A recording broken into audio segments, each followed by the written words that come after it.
नमस्कार विद्यार्थियों। संप्रभुता अध्याय के अंतर्गत आज हम अंतिम अध्याय या अंतिम टॉपिक पढ़ेंगे, ऑस्टिन का संप्रभुता सिद्धांत। संप्रभुता के वैधानिक सिद्धांत का सर्वोत्तम विश्लेषण जॉन ऑस्टिन ने 1832 में प्रकाशित अपनी पुस्तक विधि शास्त्र पर व्याख्यान में किया है। ऑस्टिन हॉब्स और बेंथम के विचारों से बहुत अधिक प्रभावित था और उसका विचार था कि उच्चतर द्वारा निम्नतर को दिया गया आदेश ही कानून होता है। अपने इसी विचार के आधार पर ऑस्टिन ने संप्रभुता की धारणा का प्रतिपादन किया है। ऑस्टिन ने संप्रभुता में जो विचार व्यक्त किए हैं उसको हम आगे देखते हैं। ऑस्टिन के अनुसार कोई निश्चित उच्च सत्ताधारी मनुष्य जो स्वयं किसी वैसे ही उच्च सत्ताधारी के आदेश का पालन का अभ्यस्त ना हो, यदि मनुष्य समाज के बड़े भाग से स्थायी रूप से अपने आदेश का पालन कराने की स्थिति में हो, तो वह उच्च सत्ताधारी मनुष्य उस समाज में संप्रभु होता है और वह समाज एक राजनीतिक एवं स्वाधीन समाज अर्थात राज्य होता है।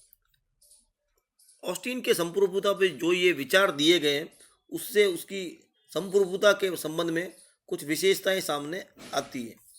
प्रथम विशेषता यह है कि प्रत्येक स्वतंत्र राजनीतिक समाज अर्थात राज्य में आवश्यक रूप से कोई व्यक्ति या व्यक्ति समूह संप्रभु होता है। प्रत्येक राजनीतिक समाज में प्रभुत्व शक्ति उसी प्रकार अनिवार्य है जिस प्रकार के पदार्थ के किसी पिंड में आकर्षण का केंद्र होना अनिवार्य है।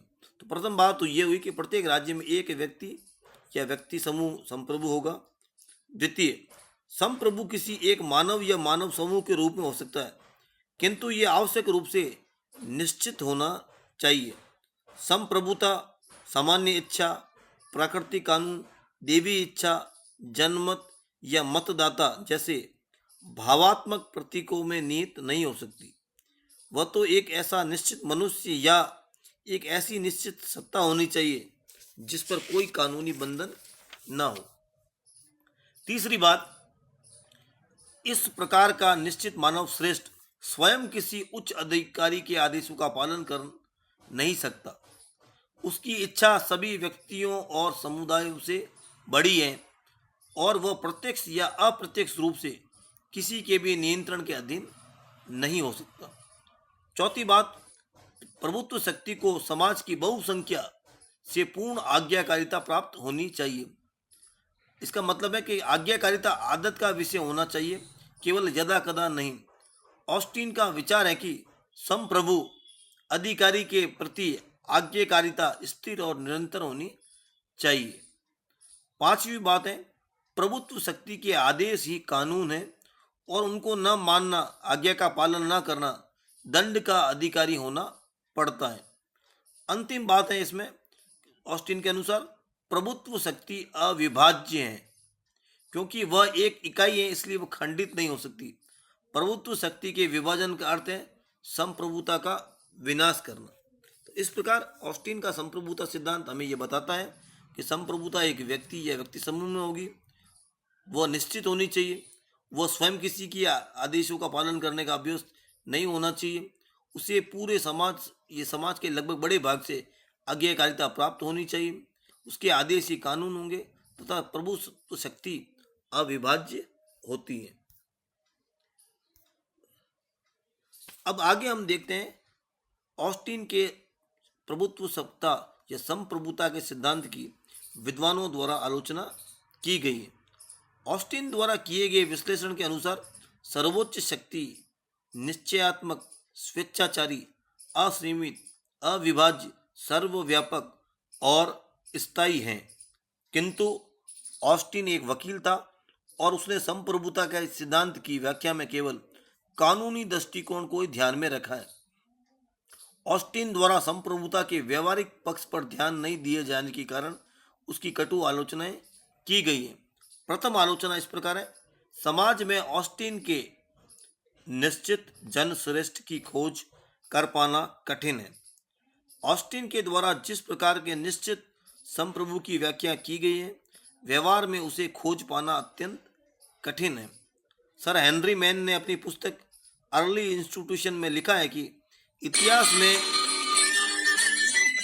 इतिहास में इस प्रकार के श्रेष्ठ व्यक्ति को खोजना संभव नहीं है।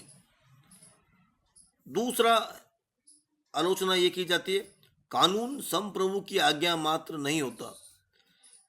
इस सिद्धांत का यह प्रतिपादन कि संप्रभु के आदेश ही कानून होते हैं, संप्रभुता ही कानून का एकमात्र स्रोत नहीं है। एक स्थान पर कौटिल्य ने कहा है कि धर्म, औचित्य या न्याय, पारस्परिक व्यवहार की शर्तें, परंपरागत नियम व प्रथाएं, राजा के आदेश कानून के स्रोत होते हैं। आधुनिक विचारधारा के अनुसार भी परंपरागत प्रथाओं, न्याय संबंधी निर्णयों, वैधानिक टीकाओं तथा औचित्य पर आधारित राजकीय व्यवस्थापन को कानून का स्रोत माना जाता है। कोई भी सत्ताधारी संप्रभु चाहे वह कितना ही शक्तिशाली क्यों न हो, मन माने कानून नहीं बना सकता। इस संबंध में डिगविट कहते हैं कि राज्य कानून का निर्माण नहीं करता, वरन कानून ही राज्य की स्थापना करते हैं। कानून केवल सामाजिक आवश्यकता का प्रकाशन ही होता है। तीसरी आलोचना की जाती है कि ऑस्टिन ने अपने सिद्धांत में शक्ति को अत्यधिक महत्व दिया है। इस सिद्धांत के प्रतिपादन में शक्ति को अत्यधिक महत्व दिया गया है। इसमें यह बताया गया है कि उच्च सत्ताधारी अपने आदेशों का पालन शक्ति के आधार पर करवाता है, परंतु वास्तविकता में यह सही नहीं है। अधिकांश जनता कानूनों का पालन दंड के भय के कारण नहीं करती, बल्कि इस कारण करती है कि कानून जनता की ही इच्छा की अभिव्यक्ति है और उनके पालन में जनता का ही कल्याण निहित होता है। ऑस्टिन के सिद्धांत में शक्ति को जो अत्यधिक महत्व दिया गया है, उसी कारण हर्नशान ने कहा है, ऑस्टिन के दर्शन में हवलदारी की गंध पाई जाती है। अगली आलोचना की जाती है कि आधुनिक लोकतांत्रिक राज्यों पर लागू नहीं होता। इस सिद्धांत का यह प्रतिपादन कि संप्रभु कोई निश्चित व्यक्ति होता है, लोकतंत्र की इस मान्यता के विपरीत है कि प्रभुत्व शक्ति जनता में निहित होती है तथा लोकमत या जनता की इच्छा ही सर्वोपरि होती है। वस्तुतः ऑस्टिन के विचार की कानूनी प्रभुता को मानने का परिणाम यह होगा कि हमें लोक प्रभुता या राजनीतिक प्रभुता, दोनों प्रकार की प्रभुता की सत्ता अस्वीकार करनी होगी, जो वास्तव में संभव नहीं है। अंतिम आलोचना है, संप्रभुता अविभाज्य नहीं है। ऑस्टिन संप्रभुता की अविभाज्यता का प्रतिपादन करता है, लेकिन व्यवहारिक दृष्टिकोण से संप्रभुता की अविभाज्यता को स्वीकार नहीं किया जा सकता। प्रत्येक राजनीतिक समाज में कर्तव्य का बंटवारा होता है और प्रशासनिक कर्तव्यों के इस बंटवारे से स्पष्ट है कि संप्रभुता की विभाजित की जा सकती। इसके अतिरिक्त वर्तमान समय के संघात्मक राज्यों में तो संप्रभुता आवश्यक रूप से विभाजित होती है। अंत में ये कहा जा सकता है कि यद्यपि ऑस्टिन के संप्रभुता सिद्धांत की अनेक आलोचनाएं की गई हैं, लेकिन इनमें से अधिकांश आलोचनाएं भ्रांति और ऑस्टिन के दृष्टिकोण को न समझने के कारण ही हुई हैं।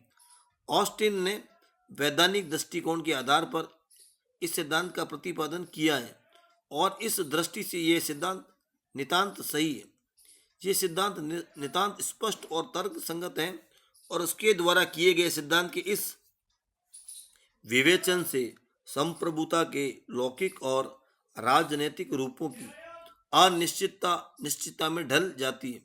गार्नर के शब्दों में कहा जा सकता है कि संप्रभुता की वैधानिक प्रकृति के रूप में ऑस्टिन का सिद्धांत नितांत स्पष्ट और तर्क संगत है और इस सिद्धांत के प्रति की गई अधिकांश आलोचनाएं भ्रम और मिथ्या धारणा पर आधारित हैं।